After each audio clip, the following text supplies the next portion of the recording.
And we are buffering.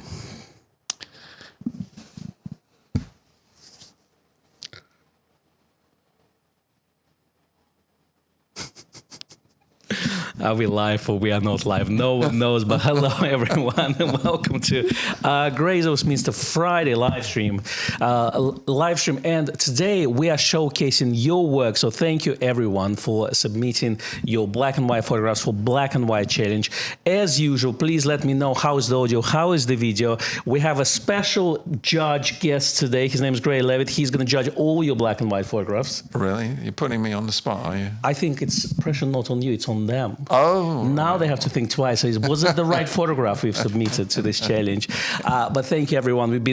We had quite a few submissions. It started slow, but in the last week, we've had quite a few submissions. And I even had one, I think, from Curtis Blake about half an hour ago. So it's all there. Thank you, everyone. Yeah. What we're going to talk as well about today, obviously, I know you all want to talk about Z6 III firmware update, but we're not going to talk about this. We're going to talk about it next week because it's all about black and white. Gray, are you a black and white person or you like shoot color? Black and white. Black and white, film or digital? A bit of both. A bit of both. Yeah, a bit of both. Yeah, it's it just really depends on the mood. And I think I take my time more with film.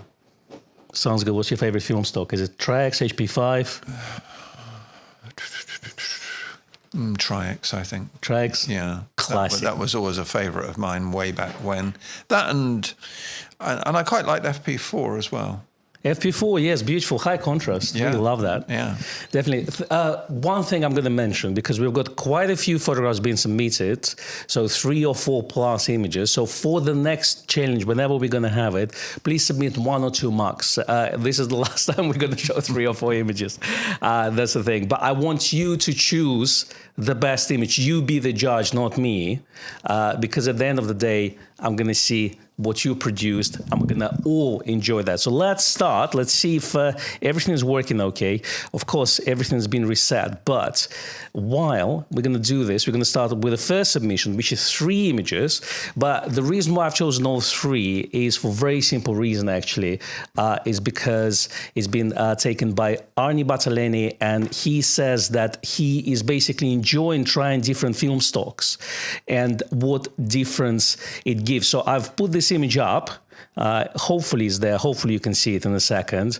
And left image was taken with a Delta 30.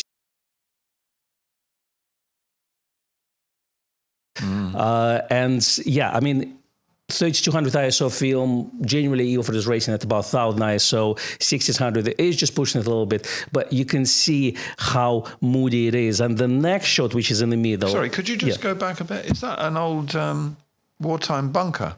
It looks like, actually. Let's see if we can find any information on this. So this says in the Marine Headland.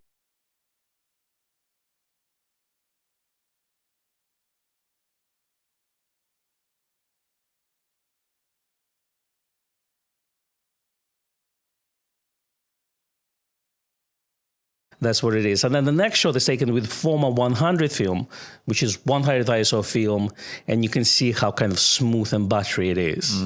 And again, in the foggy day, you get all the vibes of the place. The third shot on the right that you can see is taken with Acros 100, which is Fujifilm, made in England. Fujifilm is a Japanese company. Film is made in England, but it's one of the sharpest film stocks available. Let's see. Can you see that? Because I'm not sure now. Let's have a look. Is it happening? Yes, it is. You can see it. That's good news. And yes, so you can see it's a high contrast, very sharp film stock.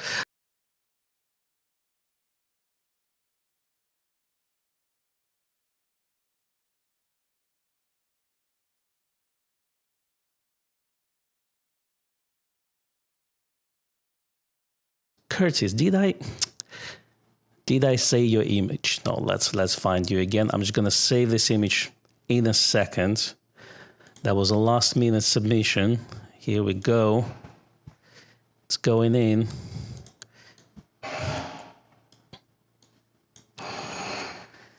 And that shot was taken with Nikon Z8, so we went from film to digital, and it's of a Union Station in Denver.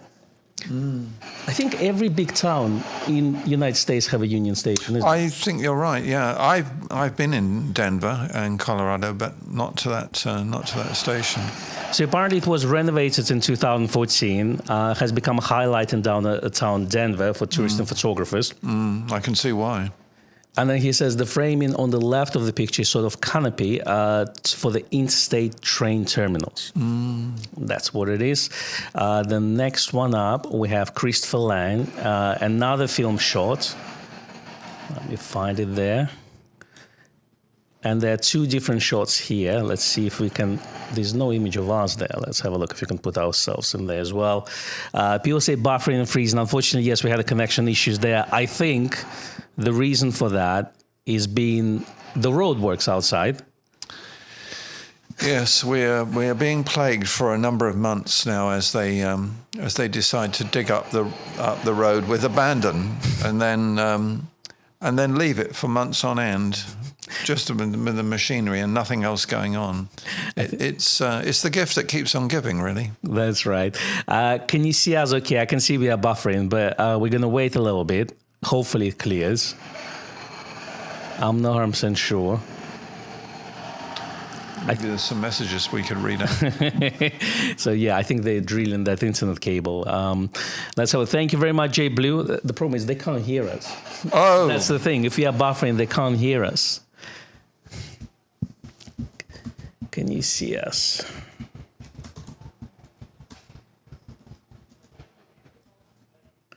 We can hear the construction, says Andy Hater.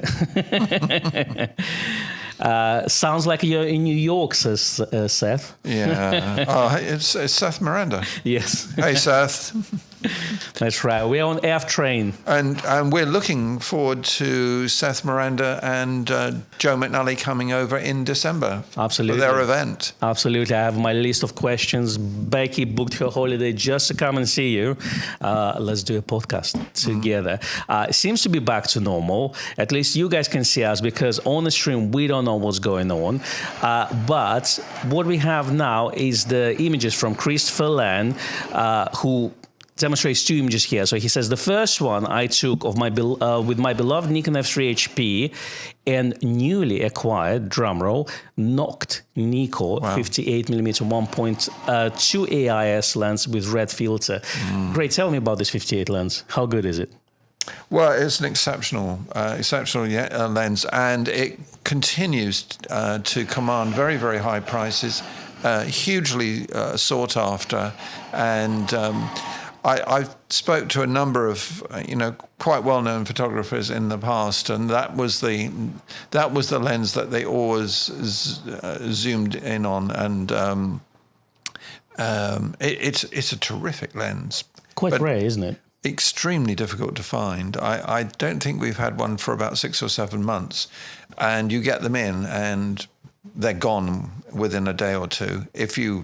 And sometimes we have several people saying, "Let me know when one comes in." Incredible. Well, the second shot on the right was taken with more readily available Zuiko 40mm 1.4 lens on Olympus Pen F camera. Is Pen F half frame? Yeah. That's the one. So you can see it's a little bit more grainier, both taken on Cantamir 200 film, which was recently released by Harman. So quite interesting to see. The next one up is not Daniel Cruz. It is Ian Woolard. Let me find him here. And he sent us a quite contrasty shot of zebras. Yes. It becomes almost abstract, isn't it? It's very abstract, yeah. It's very striking. As Ian says, they don't get much more black and white as they are. It was natural grouping with a small amount of Photoshop. Love the shot, Ian. Thank you very much for sharing it with us. Next one up, we have David Liu, who taken the shot. First of all, it's a pine cone. Oh, yeah, so it is. What's interesting with this is actually taken on D600, which is actually converted with a CFA layer removed from the camera. So I kind of had to ask him, what does it mean? Is it infrared converted camera or if it's black and white? And he told me that it's only converted for black and white, so it doesn't shoot color at all. And then you have to basically shoot raw files and then demosaic it in something like NX Studio or Lightroom, which is quite interesting. But definitely interesting way to use your old camera. I assume David is now on the Z system. But yeah, you can send it off, get it converted to either infrared, which is black and white, and it will produce very different results. Yeah. Next image I love is from Gav Jensen. Let's find this image.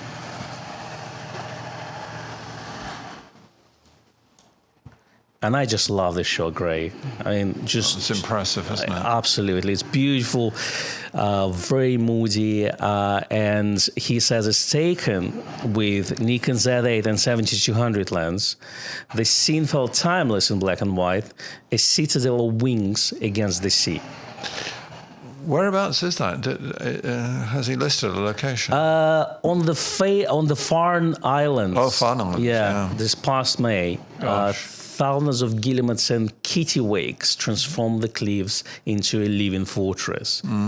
Beautiful, beautiful shot. Again, we're just going to double check if it's still there.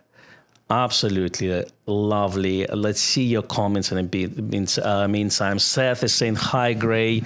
I'll see you guys in December. Yeah. Look forward to it, Seth. Definitely. We may have a surprising guest in October, which I can't share with you, but I will tell you after the live stream. It's going to be an interesting one as well. Really? You've got me intrigued now. Some of the friends from, down under. So really interesting. That's a mystery sandwich. That's the thing. Not fully confirmed yet, but it's almost happening. That's why I can't share with you guys. But I'm sure it's going to be exciting for all of us. So J Road Photo Art says hello from Maryland. Wonderful photographs. A great photo, says Andy Hater. It seems like you guys can see us, which is good news. Thank CB. Thank Terry. Let's move on to the next one, and it's David Moscora, who submitted 2 images. So first he submitted his street photography shot, but then he emailed me to say that, well, actually, the portraiture, street photography portraiture is what represents me, the work I do. And it's absolutely a stunning shot here. Taken on film, he used Nikon f2.8s and the 58mm wide lens lens with HP5 and orange filter. Can you let me have a look at that? Yeah. That's a life well lived, isn't it, in that face? Absolutely, absolutely. Definitely it tells the story, isn't it? Yeah, absolutely. And it's interesting, another 58mm lens, not Nikon this time, but wide lens. But it's a beautiful lens. I have this one. It's fantastic. Oh, you do? Yeah. Courtesy of Grazer Westminster. I got a good deal on the second-hand one. I wonder how. And HP5, a nice, beautiful grain, a classic HP5 emulsion. Really enjoy it. Thank you very much, David, for sharing this with us. Let me see if it is showing. That's good. No spoilers, Jay. J Blue says, I use 720 nanometers infrared converted Z6 II. I process my black and white infrared images with Nik Silver effects. Definitely a good option there. Share your black and white conversion tips. What software do you use? I know a lot of people use Nik software as well. Lots of people convert it in, let's say, Adobe Bridge and Lightroom and things like this. Obviously, all digital, but do let us know in the comments below if you're shooting digital and you convert in black and white, what's your thought process, or you just buy a black and white digital camera. Obviously, if you're shooting film, you just buy a black and white film here. All right, let's go to the next submission here. Who do we have next? We have Gary Lawson with his fantastic shots of racing cars. Let me find it here. He says, Brands Hatch with Bruno Murari giving tips on panning and shooting through wire fence. Always happy to see Bruno as well. So that's good. He says, I'd never done motorsport before. I'm too embarrassed to tell you how many frames it took to get a handful of keepers. Absolutely. Absolutely. I mean, it's one of the things about panning. You got to get the shutter speed and your movement right with the speed of the car to create such a nice blurry background and keep the car sharp. It's a skill set, isn't it? Absolutely. And that's why I think digital photography definitely a much better choice, because you can shoot thousands of images and select, let's say, 5 or 10 few instead of going through so much film. But if you have a f3 HP with 250 frames bulk back, how many seconds that would take? So that back comes with a motor drive, isn't it, as well? Yeah, so MD4. Yeah. 250 exposure back. What are you shooting at? What speed? Good question. Let's do 5 frames. 5 frames a second. And there's 250 feet of film. That's 50 seconds, isn't it? Yeah. Yeah. Less than a minute. Yeah. Incredible. Do you remember the 750 exposure back we had for the F? That was huge. I've only seen 2 in 40 years, and we had both of them. And the last one shipped to the States. I assume you would have to buy specifically made bulk rolls for this, or they would just take like 100 meters or something like this, or it's 100 feet rolls. You'd have to do 100 foot at a time, and you would use the MD2 motor drive, but the battery pack, the MB1, didn't have sufficient power, so you had to use the MA4 AC/DC converter and plug it into the mains. I mean, that's quite a setup, isn't it? Yeah, it's because it looked like 2 oil drums on the side of the camera. It is an impressive-looking thing. Incredible. I mean, we've done a bit of testing when we reviewed Nikon F5 with Becky. We shot one roll in about 5 seconds of me dancing some sort of salsa. It's on YouTube. Come check out this. I'd like to see that. Yeah, we shot expired film, so no fresh film was wasted on that. But it was just interesting to see because the original, I think, Nikon F5 commercial, remember they shot with stills. It's at something like 5, 6, 7 frames per second. So we try to replicate that, but you're going through film so quickly. That's right.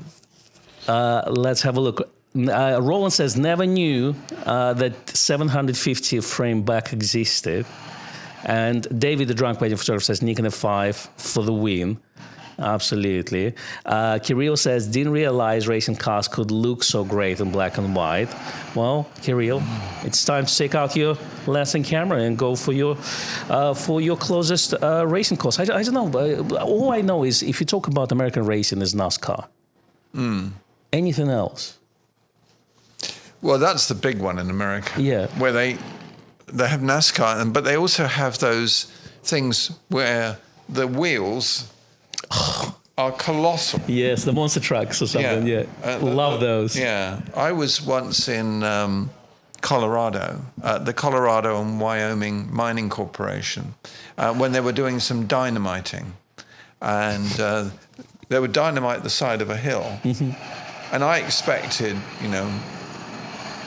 earth to be falling all over me and stones and rocks, but they're so clever. It just ripples down.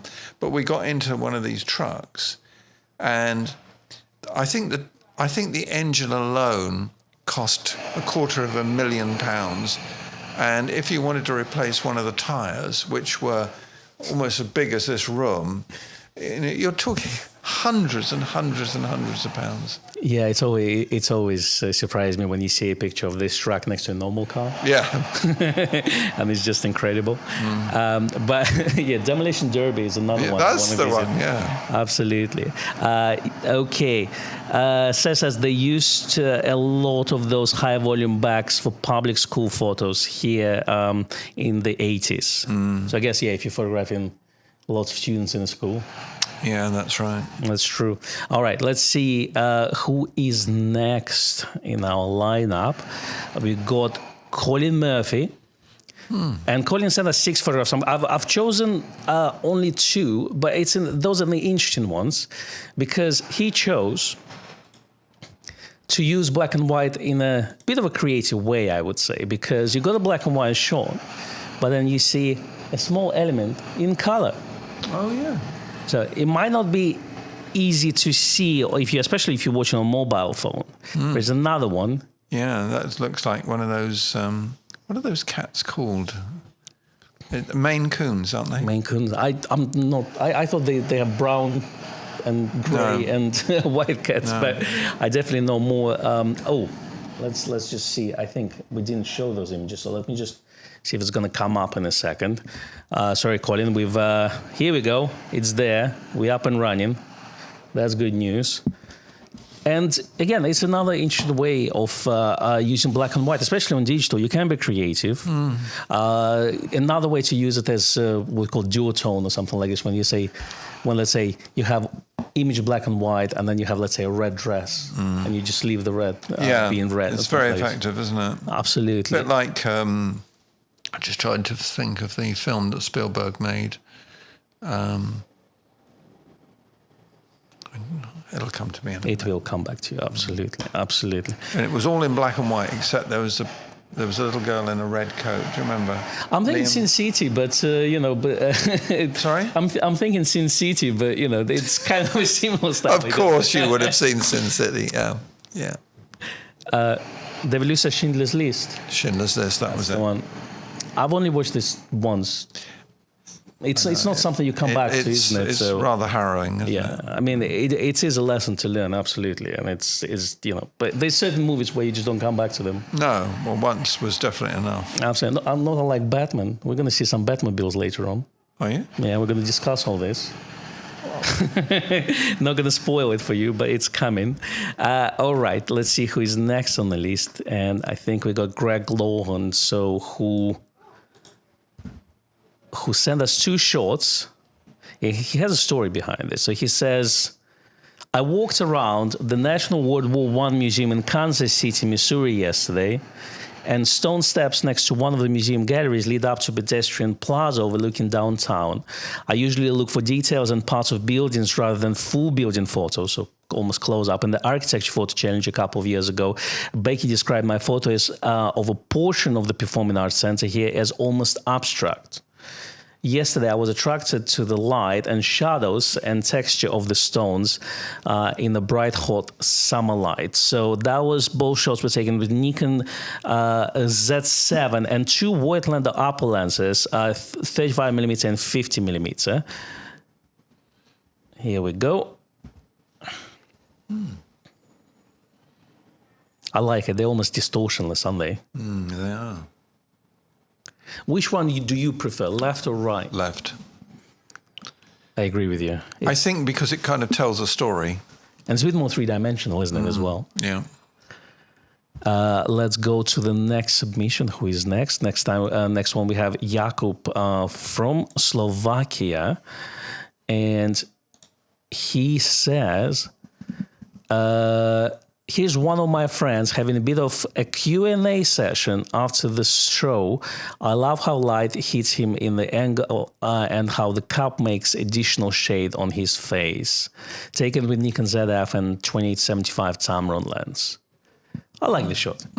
It's very nice. Definitely, you got a high contrast image with a beautiful, almost like you have theatrical light effects. Very theatrical, yeah. On the stage. And that's the thing. I mean, when we say about high key and low key lights, and which one do you prefer? Do you prefer a high contrast kind of one light, or do you prefer more kind of, I like this.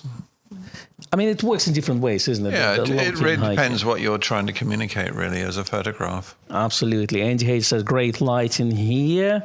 There's still discussion about racing. I guess we have to do a racing live stream and just... why not?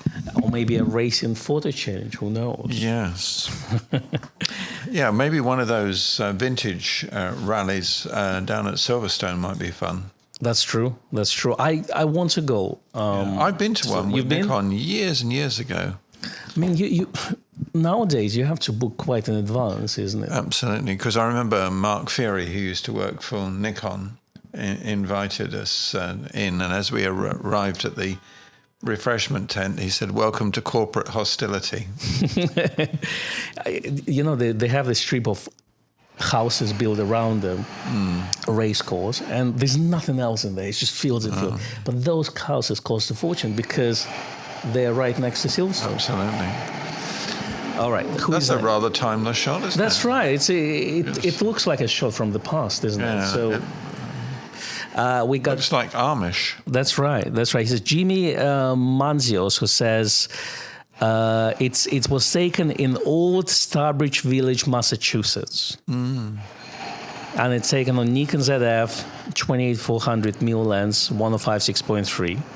That's right. It feels like Amish or Quakers or something like this, isn't it? And again, it's not exactly a black and white shot. No. It's a tone. It's not sepia. What would we call this? What is that kind of like a brownish tone? I can It kind of, because sepia is brownish, but this one's also almost got like a greenish tint to it, isn't it? I'd like to have seen a portrait shot of this as well. That's right. To have got the sort of the roof in. On 105 2.5 lens, you know, I would definitely would like that. Nice shot though. Andy says not Amish, would be Shaker. Shaker. Okay. Let's go to the next one. Who is next? We got, okay. So this one is from Jerome, aka J Blue. And let me find James here. So this is an interesting two shots taken there with infrared converted cameras. So he says, let me find it. So I captured them in a country park near my home with a 720 nanometer infrared converted Z6 II and Z28-75 lens. It's just another dimension to black and white, isn't it? Yeah. We're moving into Simon Marsden territory here, aren't That's we? right. The late, great Simon Marsden with his extraordinary infrared images, which he shot on Kodak infrared film. Absolutely. I mean, I love his books. It's almost like a fairy tale, you look at it. And it's one of those gothic, almost like Lovecraftian or something like this, you know. Yeah. And we had a great laugh one day. You see, we were talking down because whenever I got a Nikon in, I would always save it for him, particularly if it was a black one. And we were talking about his photographs, and I said, so do you find the infrared mark easy to spot when you're working in some of these dark conditions? He says, what infrared mark? Because on lens, if you're using infrared film, you would focus in the normal way, and then there's a little red spot the lens, and then you would set, let's say it's 15 feet, you would then set the 15 to the red dot. And he said, I had no idea. And he said, so all these articles about me and my photography and how do I get this dreamy qualities, I just didn't have it on the infrared mark. But he took it all in very, very good, in good time. But amazing photographer. Absolutely. And on digital, autofocus doesn't work either, so you have to focus manually on that. Yeah. I've never tried infrared photography. I always felt that it's a bit intimidating because you have to know so many rules. Yeah. Well, because he not only was he a master at that, he was also a master in the darkroom. That's right. Maybe we should have an infrared challenge for the next one. And I have to go out and try it myself as well. I think we might have a D90 infrared converter downstairs somewhere. Do we? We might have. It's been sitting on the shelf for a while. It might be there. Maybe Becky already took it with her. But but if it's there, I definitely want to go and try. CB says, I grew up visiting Starbridge Village, amazing talent there, period crafting, woodworking. That's in relate to previous submission. Infrared photography, it's definitely adds another dimension to black and white. Absolutely. Let's see who is next on Lee's. Oh, this is a beautiful shot by Jim Highland here. And he says, let me find this email here. Wow. It's just stunning, isn't it? He says, I mean, black and white photography, especially creative layers, can be very simple because Jim says, this is a photo of my daughter Catherine on a family holiday in January. You can be creative. You don't need to go out and set up and things like this. You can take those shots while you're on holidays or on a walk or something like this. So, well, she's braver than I would. I would never, ever, ever have gone on there. What a shot! Absolutely. I mean, it's obviously you can see she's strapped to the to some sort of zip line or something like this. But well, even so, absolutely, absolutely. And especially if you're afraid of heights, that's a definite no. That's me. Well, this particular place is in Longford Island, and he says, she was climbing to do a zip line across the lake. I thought the lines were made interesting, the composition against the sky. And it's obviously, it's almost like a silhouette shot, but what's important, you can be creative and create a complete full silhouette, but what I like about this, that actually you can see his daughter's face, so that way actually it's also adds to the context of great shot. In a way, almost abstract as well. Because, indeed. Absolutely. All right, so let's look at your comments here. There's definitely discussion on infrared photography. I think we definitely have to come back to it. Showcases like this definitely give us ideas for the future live stream. So we definitely appreciate your comments there. The feedback is so important to us. Absolutely. Terry says, I converted my Z5 to full spectrum with 2 Kalari filters. I have normal and infrared photos. So Kalari Vision is American company, I believe. So they do all those conversions. So if you, in North America, that would be the place. In UK, I think there's a couple of places there, but they generally say, get a conversion kit to us and then we'll do the rest of the job for you. But yeah, if you need more information, then I think we may have Colin Murphy in the chat who did this conversion before, so maybe he can share some more information on that. Let's see, next one is John Hughes, who decided to submit all of his black and white photographs he ever taken. So John, this is the last time we're going to show as many pictures. Next time we're going to say 1 image only, okay? But I think it kind of shows a good variety of black and white photography. So got a bit of portraiture here, a bit of landscape, a bit of dressage, isn't it? Dressage, yeah. And I mean, I always love portraits of horses. They're just beautiful animals. My wife took me for my birthday about 3 years ago for a horse ride. That was my first time. How did you get on? I was very afraid.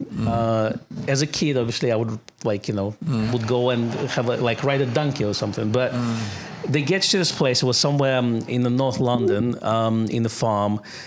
And they get you to wash the horse first. So that way you touch the horse and kind of horse feels you. And they put you up with an old horse because it's a lot more calmer than the young studs. So it was a very interesting experience. Don't think I'll do that ever again. But well, some of those older horses, they used to get used by blacksmiths a lot, because if a blacksmith had a horse that was acting up or was a biter or was very nervous, and what they would do is they would bring in an old horse to sit next to it, and the old horse is so calm that the other horse its upset was dissipated. So it's almost like a kind of it's kind of learned from the That's right. Yeah. How interesting. It's interesting how animals they understand each other. That's the thing. Or let's say even dogs, like you got a really old dog and they, grumpy and don't want to play with anyone, and the puppy comes in, and let it play with it. Yeah. And if it would be, let's say, a grown dog, they would get into a spot. That's right. I used to watch, when it was on television, I used to watch The Dog Whisperer, Cesar Millan, and sometimes he'd have these sort of red zone dogs, and usually he would say he had to train the people rather than the dog, because it was often the owner that was causing the problems. That's true. I even know it even with my dog Tilly. We know that, let's say, some behavioral things that she does is because we didn't put enough time training her, things like this. And it's definitely, the older she becomes, the harder it is to Of course, set in her ways, Absolutely. All right, well, next submission is from Kirill Grushko. He's got 3 images to submit here, all taken with Z8 and 400mm lens. Well, actually, no, the last one is taken with iPhone, but the first 2 with Z8 and that Z400mm. The first one's called First Steps in the Snow. Which is quite interesting in a way. Let me see if I can put it on a bigger screen for us so we can see it. And it's kind of he's telling the story because all three images, I think, are taken in winter. And I like the abstractnesses of the first shot. Yeah, you really have to think about that one, don't you? Absolutely, absolutely. And then, yeah, you got, I think it's like 3 sets of steps, isn't it? So you got 2 people and then 1 animal. I wonder who it is. Could be a rabbit, could be someone else. And then you got close up on the swan. And then photograph of a bird taken off of the boat. Yeah, and the one on the left is I think the most engaging. Absolutely agree with you. That was it's one of the favorite shots from this submission list from me. CB says the behavior bleeds into the animal owners too. If you pet is calm, you are calm. We're gonna have we had our pet photo challenge already, so that could be a good place to discuss all this. But definitely, it's something that we can discuss in the future again. And CB says, yeah, those horse photos really stand out in black and white. Kirill says that took the first one on the iPhone, the rest was with Z8 and 400mm. Okay, so the one is on the left is with iPhone. Okay, interesting.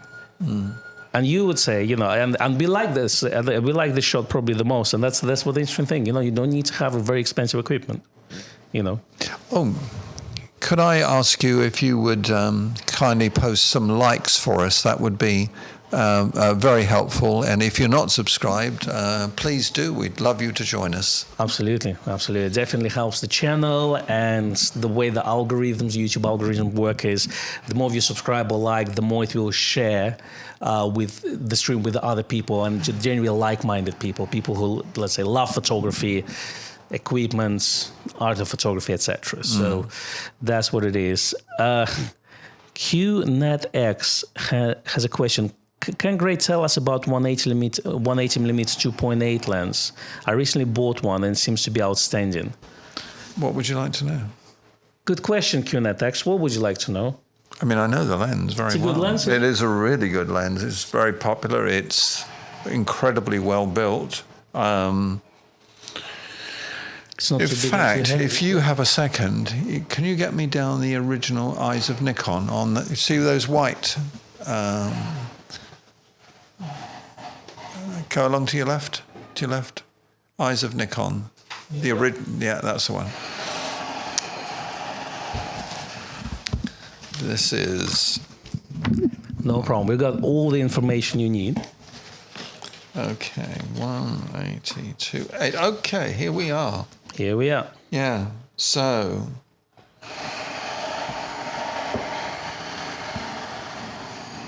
What we've got then is 5 elements in 5 groups.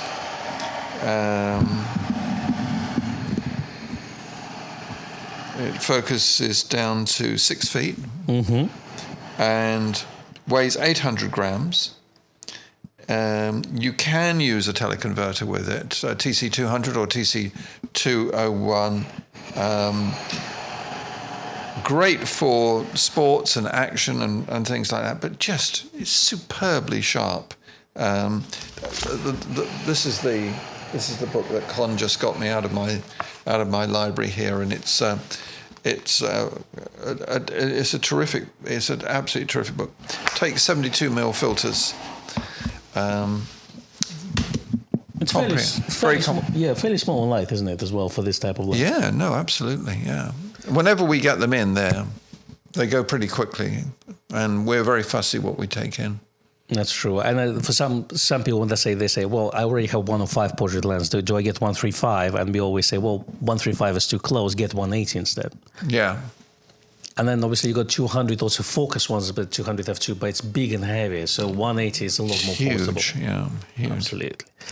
All right, let's look at the next submission. Who is next? We got Len Oshman here, who took this beautiful portrait. And we can say that, again, it's what black and white, but it's sepia, I assume. It's going to get there in a second. Let's have a look.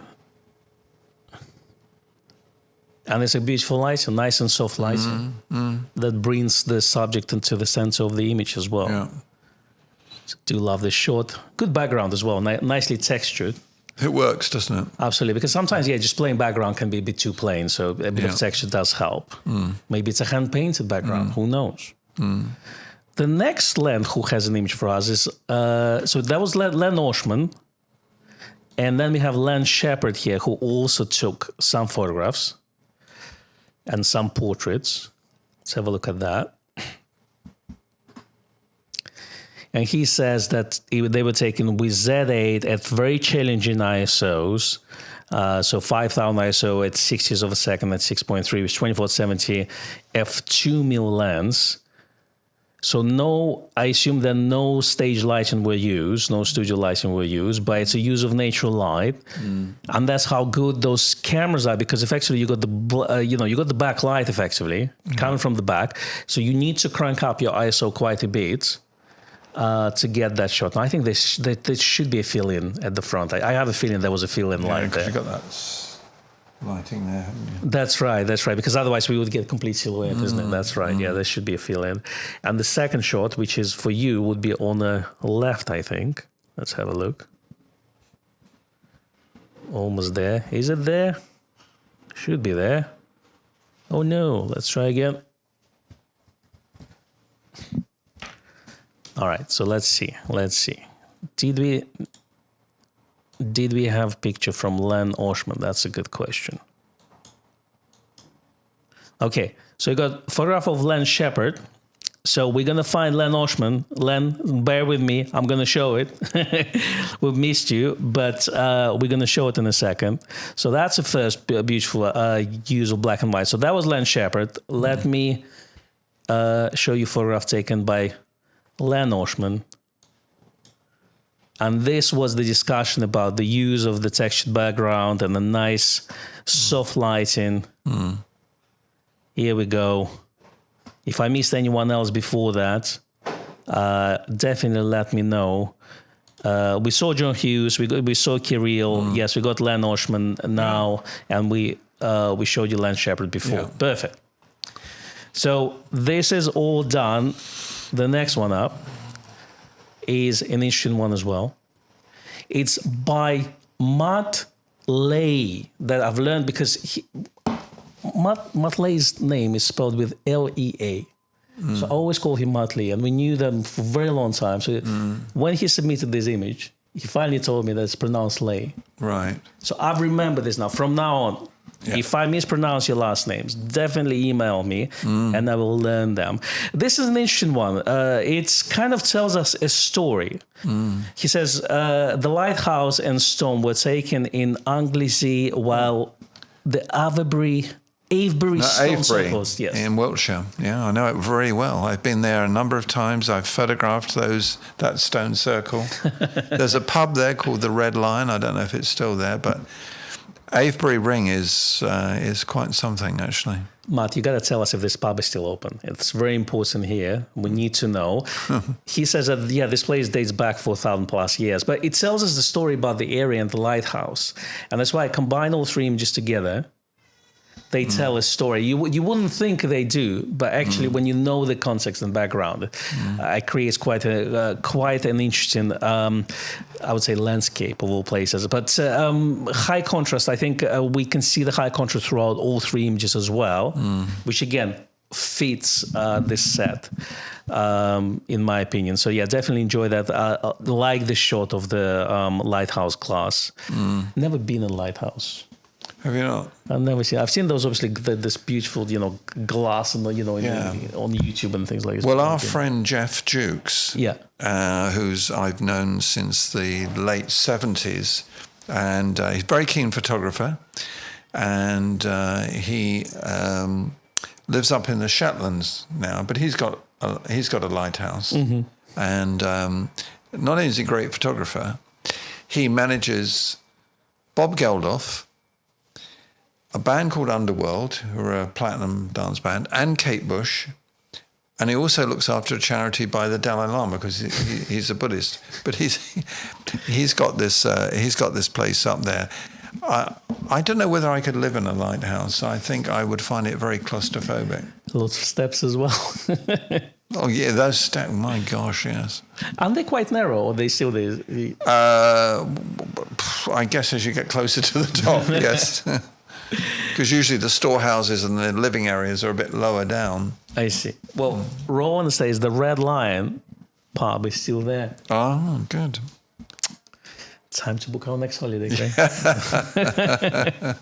All right, let's see who is next. You got Nick Harrison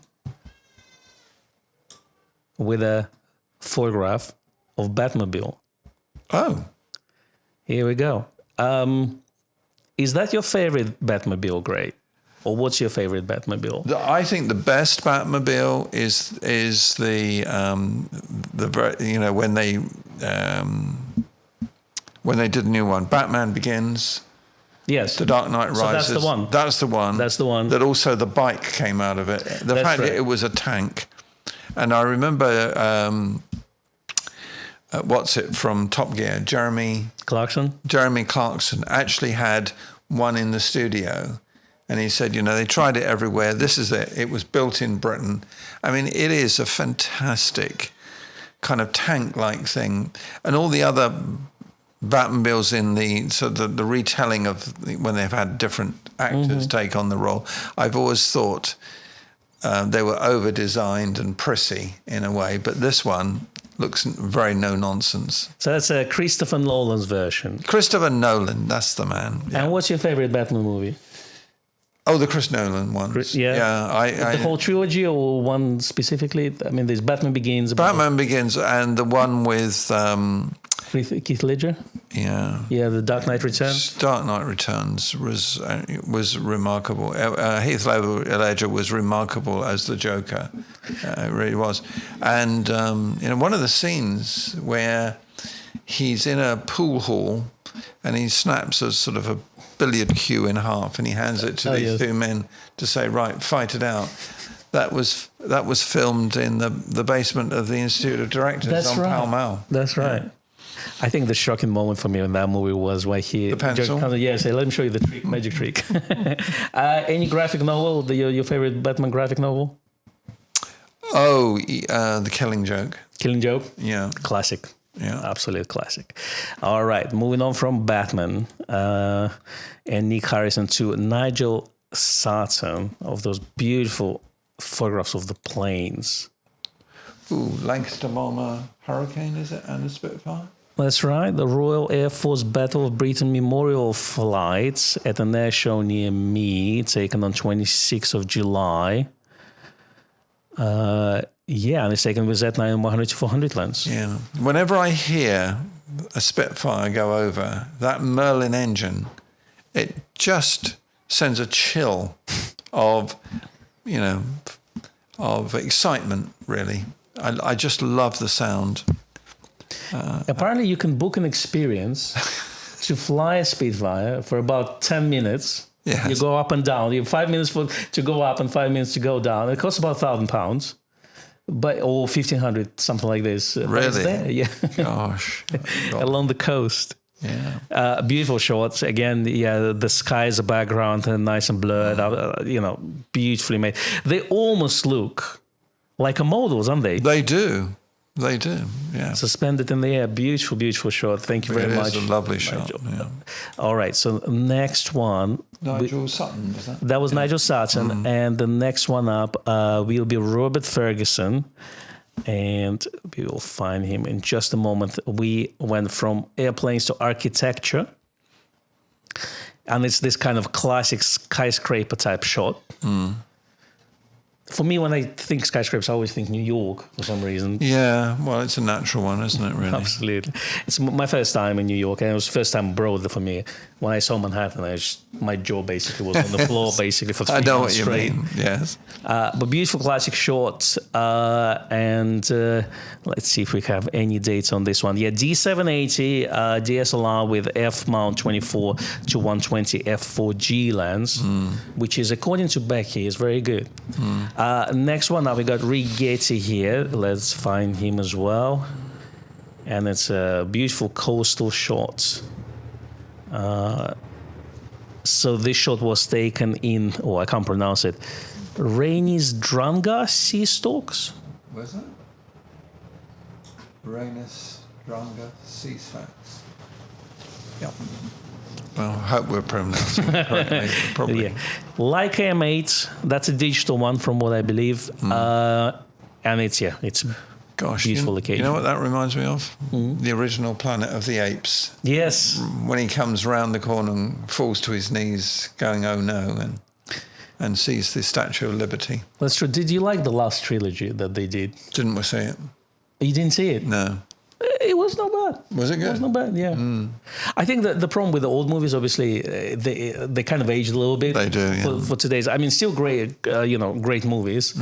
But the new ones, I think they've done quite well. Not the last one, but the trilogy they did before this, because I think this one is the first of a trilogy, the one that came out about a year ago. Was it Andy Serkis playing them? Yes. Yeah, well, he's an extraordinary character, isn't he? Absolutely. I think I'm sure he's maybe not well known, but I'm sure everyone who see him in action just appreciate him for what he does. Yeah.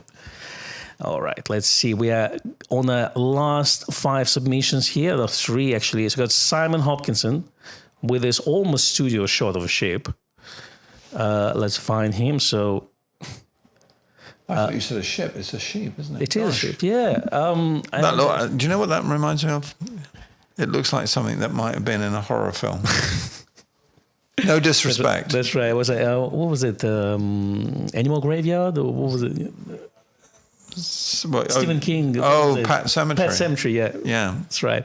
D5300, Sigma 150 600mm lens. It's a great shot. Absolutely. And that just tells you that any equipment can produce fantastic, image quality. D5300 sounds like an old camera. It's probably about 10, 12 years old, but still can produce beautiful results.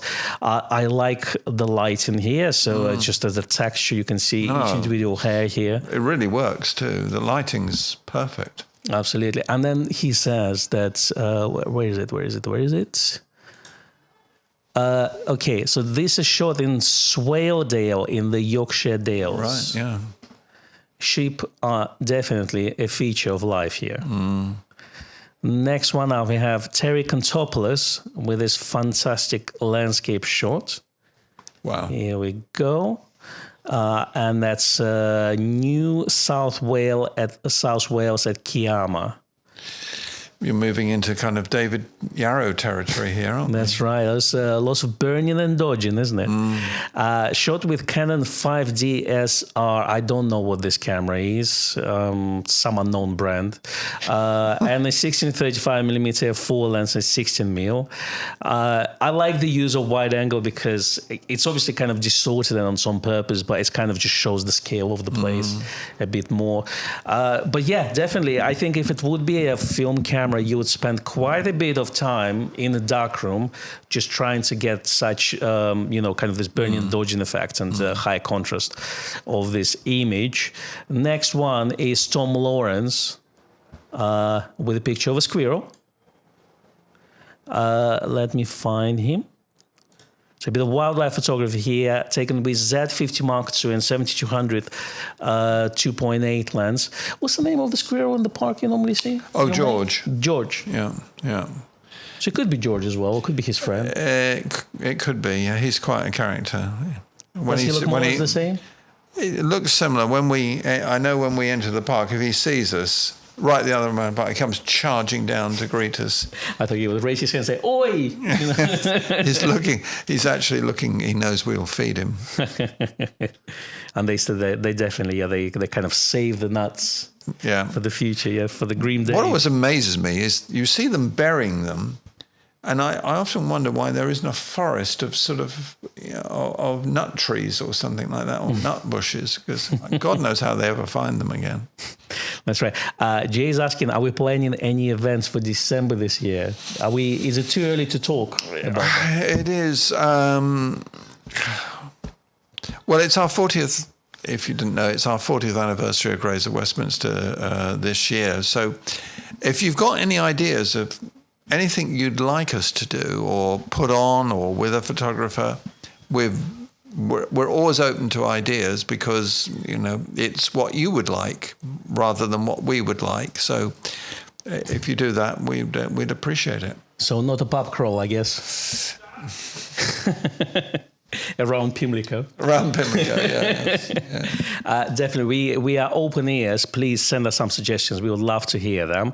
I think we are on a last submission here. The last but not the least great one. It's Tom Moody with a set of shots taken on his walk. So let's find those images here.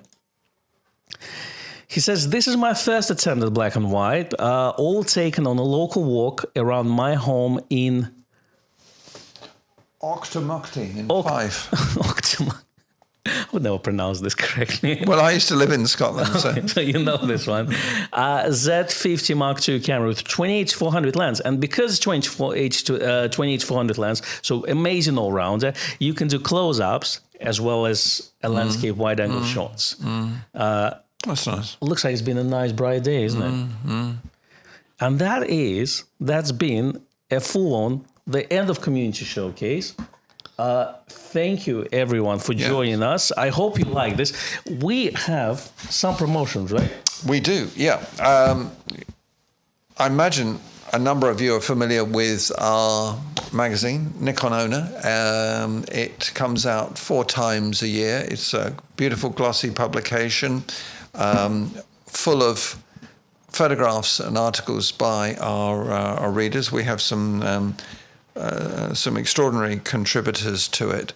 But we're doing a special at the moment. We're doing an electronic subscription to it at half price, £25, but you can download every one of the 86 magazines to view. So you're not just buying, 1 year, which will be 4 issues.